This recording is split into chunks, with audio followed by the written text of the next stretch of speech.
rồi lâu rồi cái bỡ tao nhé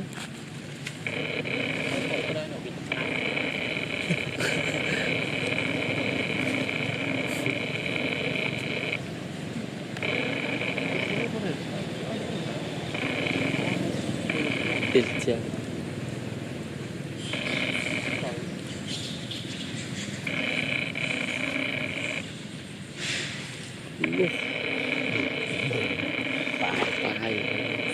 hay rất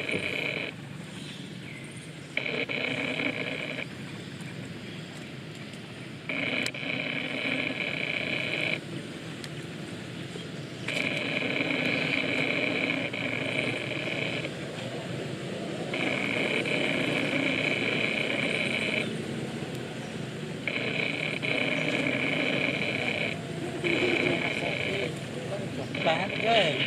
không hò lên một môn period cho nên tao sẽ lên một buổi bây giờ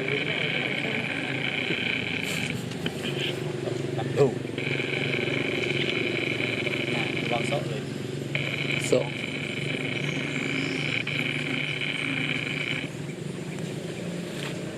Banthia Prince Banthia Prince ini bên này họ ơi đã học thoát án lý đi tóc từ nguồn thoát đi đi sống rồi nhưng mà đi sống thì có thể tạo ra cái này họ đây thoát cho nó cắt cắt nó